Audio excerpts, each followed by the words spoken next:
My dear friends, today I will show you a phacoemulsification surgery of soft cataract with small rhexis.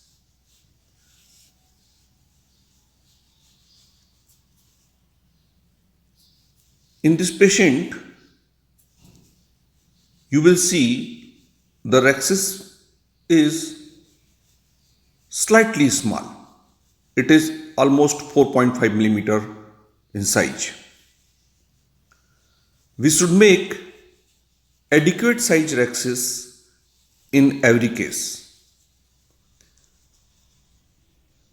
It means rhexis margin should cover the periphery of intraocular lens after implanting the IOL. It gives better centralization and positioning of the IOL. While in case of hard cataract, we should make larger rhexis, or in case of soft cataract, we should make it small or slightly oval rhexis. In this case, it is small rhexis. See how I am performing this phacoemulsification surgery in small rhexis.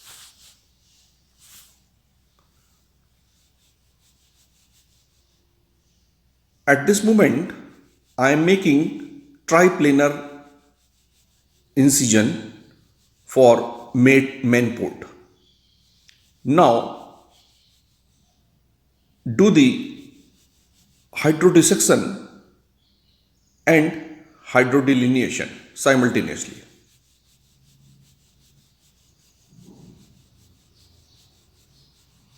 Now, inject some HPMC and then rotate the nucleus.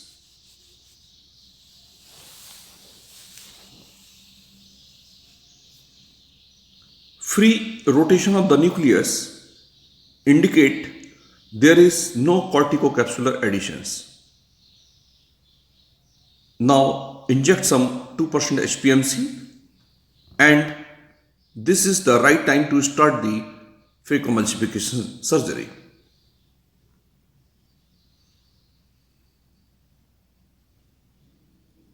Phaco needle size should be adjusted according to grading of the lens.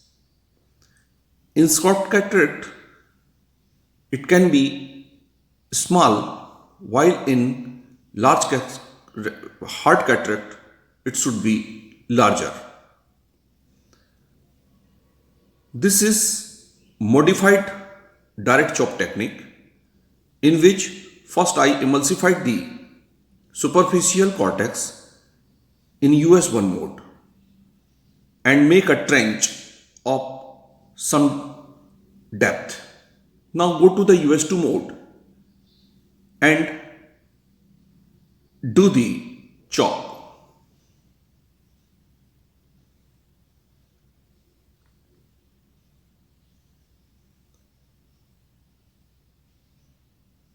Yes. Then rotate the nucleus and again embed the phaco tip and hold it with the help of vacuum and then chop it.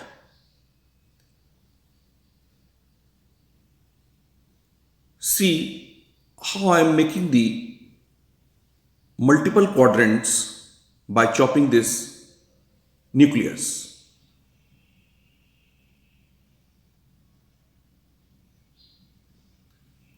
Then go to the US3 mode, lift one piece of nucleus, bring it from periphery to the center and then emulsify it.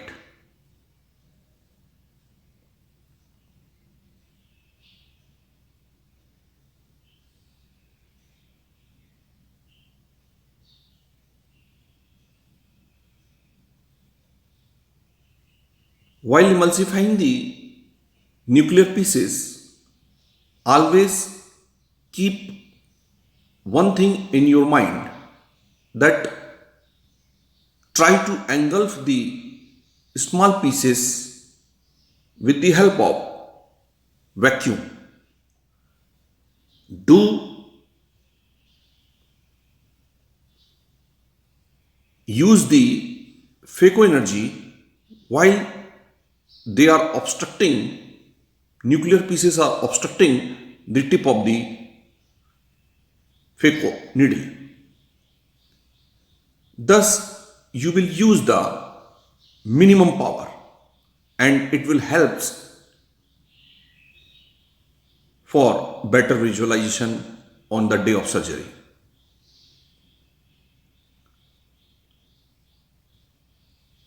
Avoid unnecessary use of phaco power while emulsifying the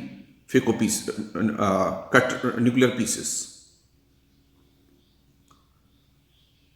After emulsifying every quadrant, now go to the US4 mode, that is epinuclear mode, and lift the epinuclear plate like this and then emulsify it.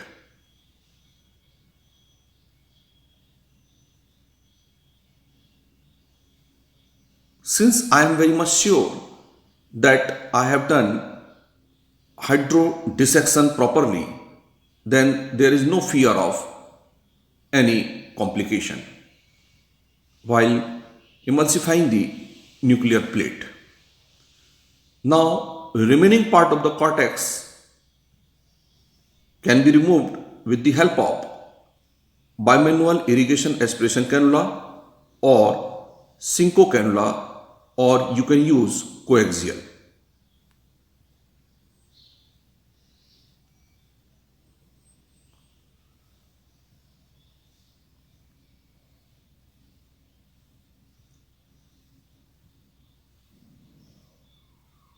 Bimanual irrigation aspiration cannula works very good, but this instrument, the synco cannula, is not bad. It is not inferior than the bimanual irrigation aspiration cannula. All the maneuvers are under control of surgeon.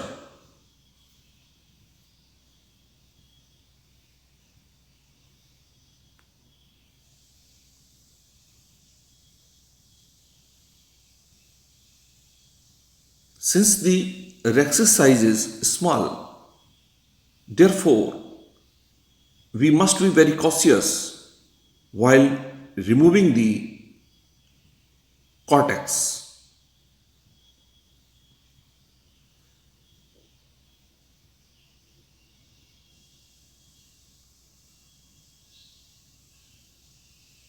We should not catch the rhexis or capsular margin at the tip of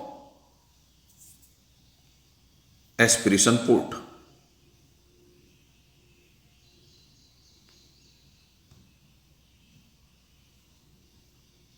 Again, inject some 2% HPMC and then remove the cortex from main port.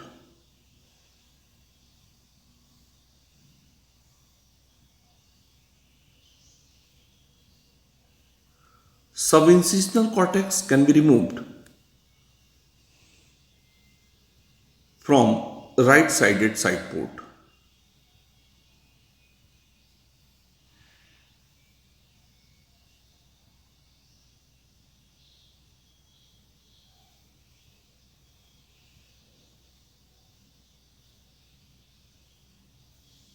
This remaining cortex can be removed from main port.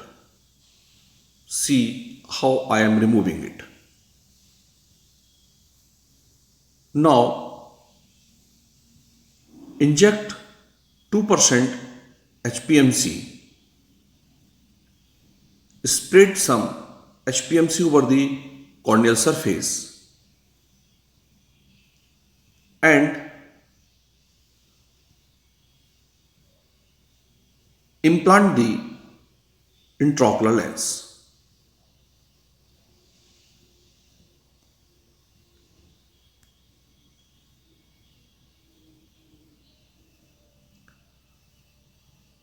While implanting the intraocular lens, try to implant leading haptics first in the bag and dial the trailing haptics with the help of lens dialer. Now both the haptics are in the bag and lens is completely in the bag. Now wash the HPMC thoroughly.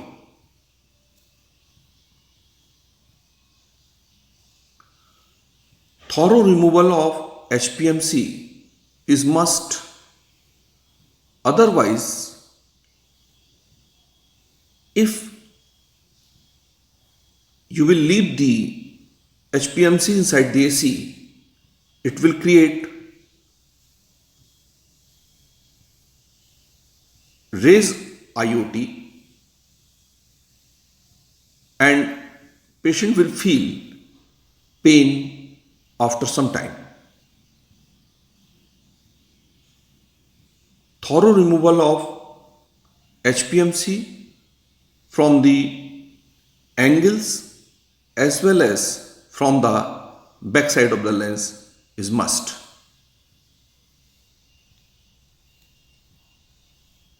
Now inject 0.1 ml pilocarpine inside the AC. Wash it thoroughly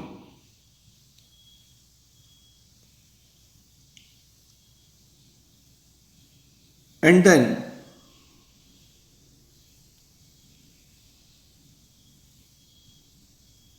inject preservative-free moxifloxacin 0.1 ml and then hydrate the wound.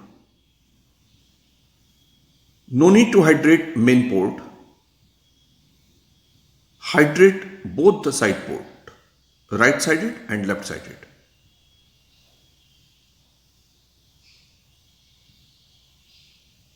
And then do the final lavage. Thus, surgery is concluded. Thank you very much for watching this video. Your suggestions are always welcome.